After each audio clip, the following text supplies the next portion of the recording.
বঙ্গবন্ধু শেখ মুজিব কি শেখ হাসিনার বাবা? সে আমাদের বাবা। শেখ হাসিনা বঙ্গবন্ধুর আত্মজা, আমরা হলাম তার আদর্শের সন্তান।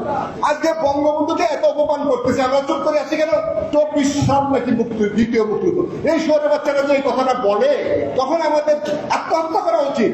মুক্তিযুদ্ধের সঙ্গে কোনো সম্পর্ক নাই এইরকম একটা লোক আজকে দেশ শাসন করতেছে। বাংলাদেশের ইতিহাস যদি লিখতে হয়, বঙ্গবন্ধুকে বাদ দিয়ে লিখতে পারবে? যে শেখ হাসিনার বিচার অবশ্যই হওয়া উচিত। কি জন্য হওয়া উচিত জানেন? আমার মুক্তিযুদ্ধের বাংলাদেশকে জামাত ইসলামের হাতে তুলে দিয়ে উনি চলে গেছেন। আজকে আরেকটা কথা বলি, আমাদের ফজলুর রহমান যখন বললো যে আপনাকে আসতে হবে মন্টু ভাইয়ের শোকসভা, আমি বক্তৃতা করতে পারি না, বক্তৃতা করতে চাই না, আমি ডাক্তার মানুষ, ডাক্তারি করি। কিন্তু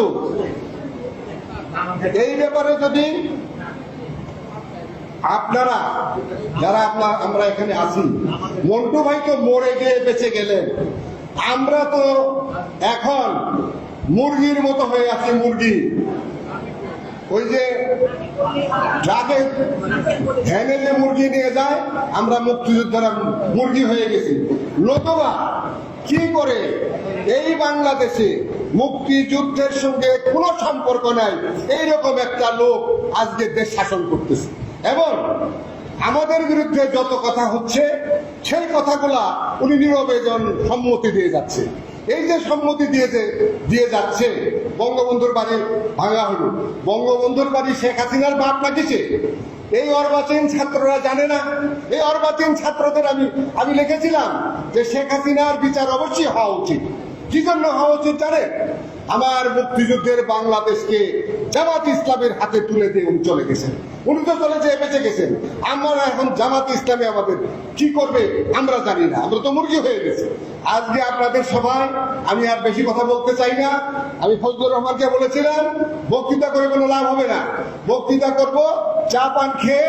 ওই মুজাফর সাহেব বক্তৃতার সময় বলতেন যে বক্তৃতা পল্টনে আসে, বাদাম খাইয়া শুনে বাড়িতে চলে যায়। আমরা চাই, আমরা যে কয়জনে আছি, আমি তো মনে করি, আমি এই কথাটা প্রায় বলি, রাস্তায় বলি। আমাকে জামাত ইসলামের রাস্তায় ধরেছিল একদিন, এই উত্তরায়। আমি বললাম, দেখ আমি মুক্তিযোদ্ধা, তোদের 10 টাকা মেরে আমি বলবো চলে গেছে। আমরা এখানে যতজন আছি, চলেন এখনই বেড়ে আমরা যে কোনো অবস্থাতে বাংলাদেশের মুক্তিযুদ্ধকে ছোট করতে দেব না। এই অর্বাচীন ছাত্ররা কি বাংলাদেশের ইতিহাস যদি লিখতে হয়, বঙ্গবন্ধুকে বাদ দিয়ে লিখতে পারবে? বঙ্গবন্ধু শেখ মুজিব কি শেখ হাসিনার বাবা? সে আমাদের বাবা। ফজলুর রহমান ছাত্র জীবনে আমি বলি, এই বলা ঠিক হবে কিনা, ফজলুর রহমান বলছিল একবার যে শেখ হাসিনা বঙ্গবন্ধুর আত্মজা, আমরা হলাম তার সন্তান। কিসের সন্তান? আদর্শের সন্তান। বঙ্গবন্ধুর আমরা সন্তান, শেখ হাসিনা কিসের সন্তান? শেখ হাসিনা যা ইচ্ছে তাই করুক, কিন্তু বঙ্গবন্ধুকে বাদ দিয়ে বাংলাদেশের স্বাধীনতা কে লিখতে পারবে? এই ছাত্রদের বলুন, আকাশ সাহেব প্রফেসর ঢাকা ইউনিভার্সিটি, উনি তো বললেন যে বঙ্গবন্ধুকে বাদ দিয়ে যদি ইতিহাসটা লেখা যায়। আজকে বঙ্গবন্ধুকে এত অপমান করতেছে, আমরা চুপ করে আছি কেন? আমরা মুক্তিযুদ্ধ নাই। যখন শেখ হাসিনা আমাদের এই যে মুক্তিযুদ্ধের ফসল কি, আমরা যে মুক্তিযুদ্ধ করলাম, আপনারা এটা বুঝেন? মুক্তিযুদ্ধের ফসল হল আমাদের সংবিধান, 4 মূলনীতি। এই ডক্টর কামাল হোসেন এখানে বসে আছেন। 4 মূলনীতি হলো আমাদের মুক্তিযুদ্ধের ফসল। সে মুক্তিযুদ্ধের ফসলই নাই, আমি থেকে কি লাভটা হবে? আমি মুক্তিযোদ্ধা, আজকে বঙ্গবন্ধুকে এত অপমান করতেছে। মুক্তি 24 সাল নাকি দ্বিতীয় মুক্তিযুদ্ধ।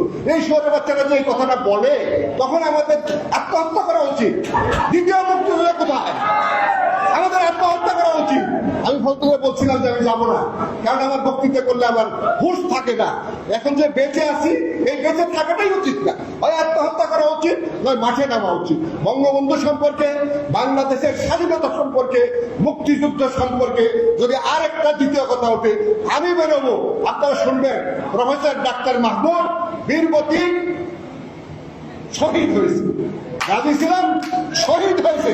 আমি বেরিয়ে বলবো, আপনারা না বেরোতে পারেন। ধন্যবাদ। জয় বাংলা, জয় বঙ্গবন্ধু, জয় হোক মুক্তিযুদ্ধ।